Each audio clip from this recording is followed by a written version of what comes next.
The Appellate Division First Department is now in session. Welcome, ladies and gentlemen, to our virtual admission ceremonies.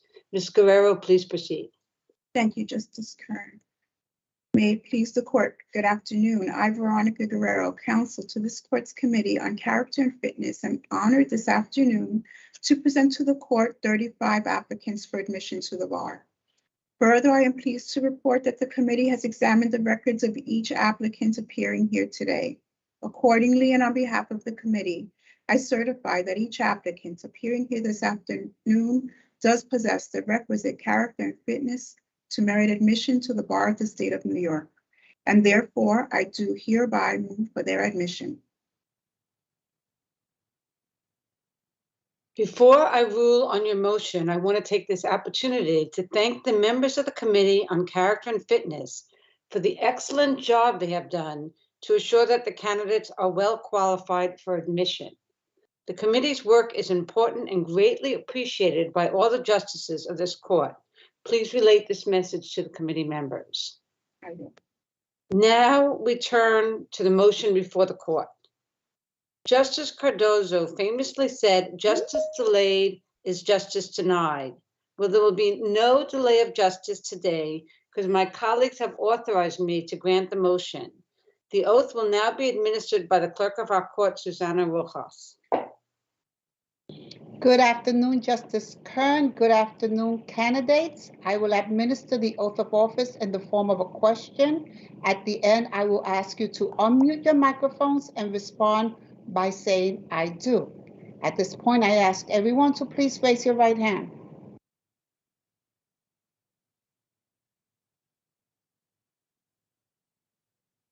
Do you solemnly swear or affirm to support the Constitution of the United States and the Constitution of the State of New York, and to faithfully discharge the duties of the office of Attorney and Counselor at Law to the best of your ability?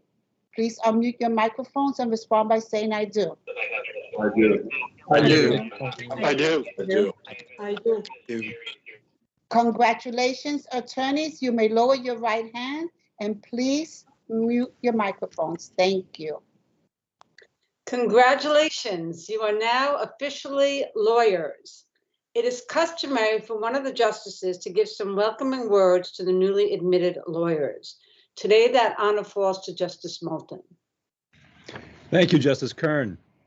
To all the new lawyers in this virtual room, congratulations. 34 years ago, I was admitted in the First Department.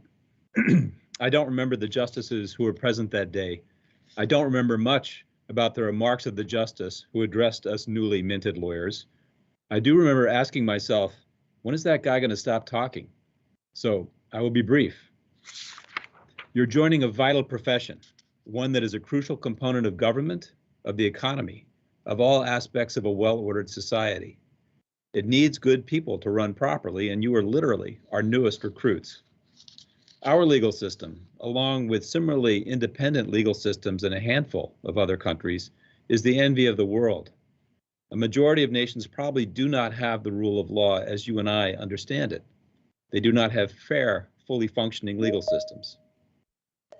By contrast, in New York City in particular, our state and federal courts are a destination for commercial entities from around the world who, if they must engage in litigation, wish to do so in a forum that is free of political and commercial biases and that renders decisions in a reasonable amount of time. Indeed, corporations around the world often write into their contracts forum selection clauses that designate the commercial division of Manhattan Supreme Court as the court where any litigation arising from the contract will go forward. The importance to business of a fair and impartial court system cannot be overstated. Without it, businesses are reluctant to commit capital and take risks. Our legal system has also been a means for moving our nation forward on civil rights. For those of you, probably in the majority, who are fresh out of law school, cases such as Brown versus Board of Education, Estelle versus Ruiz, Gideon versus Wainwright, Frontiero versus Richardson are fresh in your minds. Perhaps you read biographies of lawyers who changed aspects of our legal system for the better, such as Pauli Murray, Thurgood Marshall, and Ruth Bader Ginsburg. Perhaps you take inspiration from them. However, you should never consider our legal system to be perfect and immutable. Our legal system is a work in progress, and you all have a role in changing it for the better. A moment ago, I spoke about how well we do in commercial litigation and how we attract the world to our courts. However, other aspects of our legal system are sorely in need of attention and resources. Poor and working class people often have no access to a lawyer in civil litigation. In criminal courts, our assigned defense counsel do an often heroic job, but they're overworked and under-resourced. Having no lawyer or an overwhelmed lawyer is a disability in seeking a fair outcome.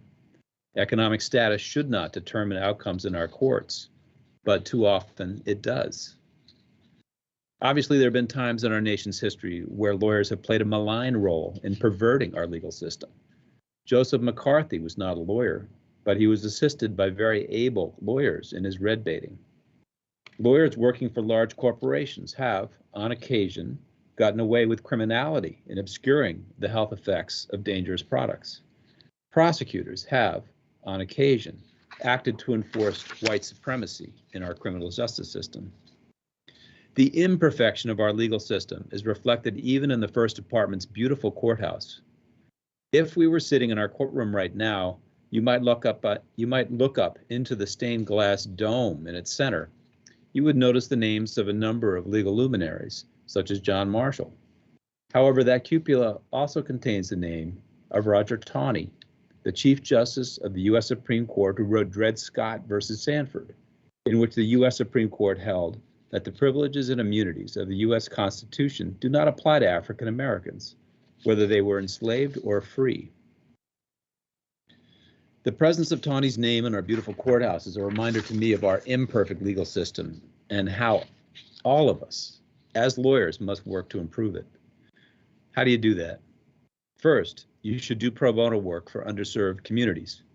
That's truly a win-win endeavor because it will simultaneously help out someone who needs help in a landlord-tenant dispute or a criminal matter or a consumer debt case, and it will give you hands-on legal experience and greater responsibility than you might have as a young associate or as a young lawyer in some other legal position. Second, you should join one of the numerous excellent bar associations that exist in New York City. A bar association's very mission is to improve aspects of the profession. In sum, remember that you are a member of a vital profession that can be an immense force for good. Act with integrity, with intelligence, and with heart. Good luck. The admission ceremony is now concluded and court is adjourned. Thank you. Thank you to all of the justices and to Ms. Rojas. They will log off now, and all of the new attorneys will stay on with me. Have a good afternoon.